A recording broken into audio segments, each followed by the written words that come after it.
আমেরিকায় এখন নির্মাণ শিল্পে শ্রমিকের জায়গা ধীরে ধীরে নিয়ে নিচ্ছে একের পর এক অত্যাধুনিক রোবট ও স্বয়ংক্রিয় মেশিন।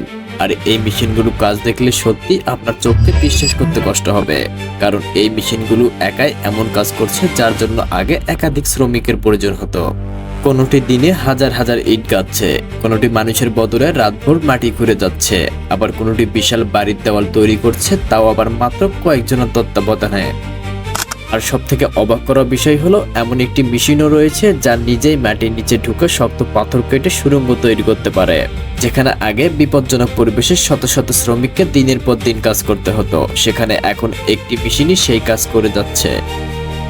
কিন্তু এগুলো কোনো ভবিষ্যতের পরিকল্পনা নয়, আমেরিকার নির্মাণ স্থলে এখন বাস্তবে ব্যবহার হচ্ছে এই অসাধারণ প্রযুক্তিগুলো।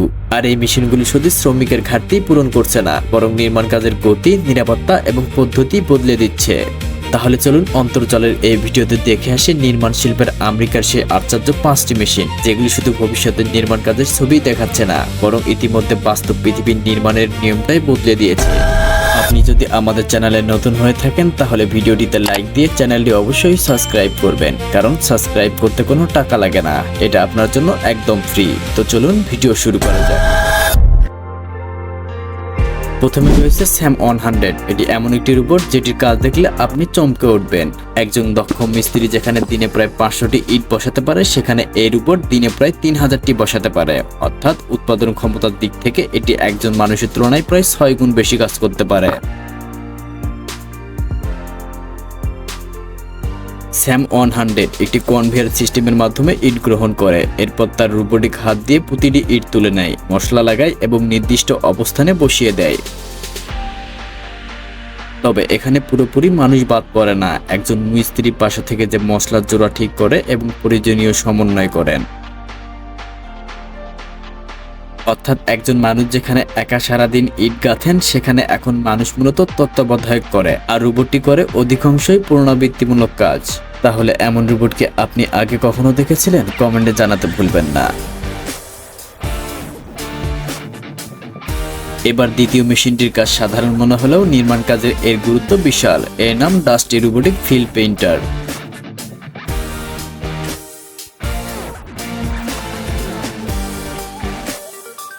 বাড়ি বা বড় কোনো ভবন নির্মাণের আগে মেঝেতে নির্দিষ্ট মাপ অনুযায়ী দেওয়াল, দরজা, পাইপ ও অন্যান্য অবকাঠামো অবস্থান চিহ্নিত করতে হয়। আগে এই কাজ 2-3 জন শ্রমিককে টেপ, মাপ আর চক লাইন ব্যবহার করে করতে হতো। কিন্তু ফিল্ড পেইন্টার নিজের ডিজিটাল নকশা পড়ে কংক্রিটের মেঝের উপর সম্পূর্ণ স্কেলে লেআউট প্রিন্ট করতে পারে।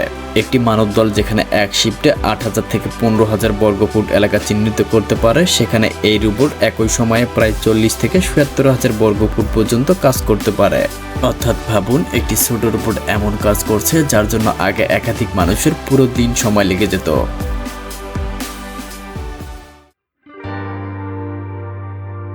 তৃতীয় স্থানে রয়েছে টয়বোট ও আয়রন বোট। এই দুইটো মেশিন একসঙ্গে একটি কাজ করে, যা নির্মাণ শ্রমিকদের জন্য সবথেকে কষ্টের কাজগুলোর একটি। বিশাল স্টিলের রড সাজানো এবং বাঁধা।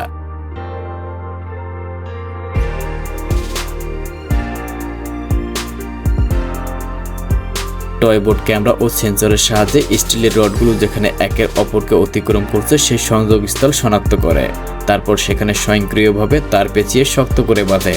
এটি প্রতি ঘন্টায় 2100টিরও বেশি সংযোগ বাঁধতে পারে, অর্থাৎ 8 ঘন্টার শিফটে হাজার হাজার সংযোগের কাজ করতে সক্ষম। আর এর সঙ্গে কাজ করে আয়রন বোট। এটি প্রায় 5000 পাউন্ড পর্যন্ত ওজনের স্টিলের বান্ডিল তুলতে এবং সরাতে পারে। অর্থাৎ যে ভার একজন মানুষের জন্য অসম্ভব ও অত্যন্ত বিপজ্জনক, সেই ভারী কাজটি মেশিনটি নিজের দায়িত্বে নিয়ে নিচ্ছে। মানুষ এখানে মূলত তত্ত্বাবধান ও নিয়ন্ত্রণের কাজ করে, আর রোবট সামলায় সবচেয়ে ভারী এবং শারীরিকভাবে কষ্টকর অংশ। চতুর্থ নম্বরের মেশিনটি হয়তো এই তালিকার সবথেকে অবিশ্বাস্য। এর নাম আইকন ভলক্যান। এটি ইট বা কাঠ দিয়ে বাড়ি বানায় না, বরং বিশাল একটি 3D প্রিন্টারের মতো বিশেষ কংক্রিটের মিশ্রণ শস্ত্র বের করে সরাসরি বাড়ির দেওয়ালে তৈরি করে।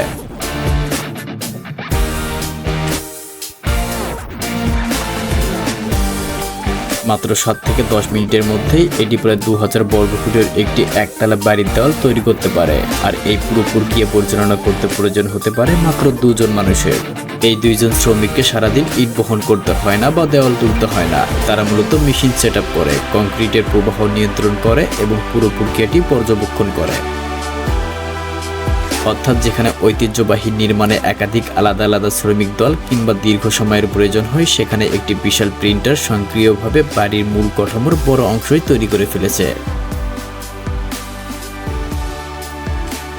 আর সবশেষে রয়েছে এমন একটি মেশিন যেটির কাজ সত্যি অবিশ্বাস্য। এর নাম প্রুফরক। এটি একটি টানেল বোরিং মেশিন, কিন্তু সাধারণ সুড়ঙ্গ খোঁড়ার মেশিনের তুলনায় এর কাজের পদ্ধতি একেবারেই আলাদা। এটি নিজের সামনের অংশ মাটির দিকে হেলিয়ে নিজেই মাটির ভিতরে প্রবেশ করতে পারে, তারপর শক্ত পাথর কেটে ধীরে ধীরে নিজের পথ তৈরি করে সামনে এগিয়ে যায়। আর সব থেকে অবাক করা বিষয় হলো এটি শুধু মাটি কাটে না, একই সঙ্গে সুড়ঙ্গর আস্তরণও তৈরি করতে পারে। মানে সামনে থেকে পাথর কাটছে আর তার ঠিক পিছনে সুড়ঙ্গ দেওয়াল তৈরি হয়ে যাচ্ছে, ফলে সাধারণ টানেলিং এর মতো বারবার থেমে কাজ করার প্রয়োজন অনেকটা কমে যায়। এই মেশিনটির লক্ষ্য প্রতি সপ্তাহে 1 মাইলেরও বেশি সম্পূর্ণ সুড়ঙ্গ তৈরি করা। আর সব থেকে অবাক করা বিষয় হলো স্বাভাবিক অপারেশনের সময় সুড়ঙ্গের ভিতরে কোনো মানুষ থাকার প্রয়োজন হয় না। ভূপৃষ্ঠের একটি নিয়ন্ত্রণ কক্ষ থেকে একজন অপারেটর পুরো প্রক্রিয়াটি পর্যবেক্ষণ এবং নিয়ন্ত্রণ করতে পারে। অর্থাৎ যেখানে একজন মানুষকে পাঠানো অত্যন্ত বিপজ্জনক হতে পারে, সেখানে মেশিনটি আগেই প্রবেশ করেছে, সেখানে মাটি কাটছে, পাথর সরাচ্ছে, সুড়ঙ্গ তৈরি করছে।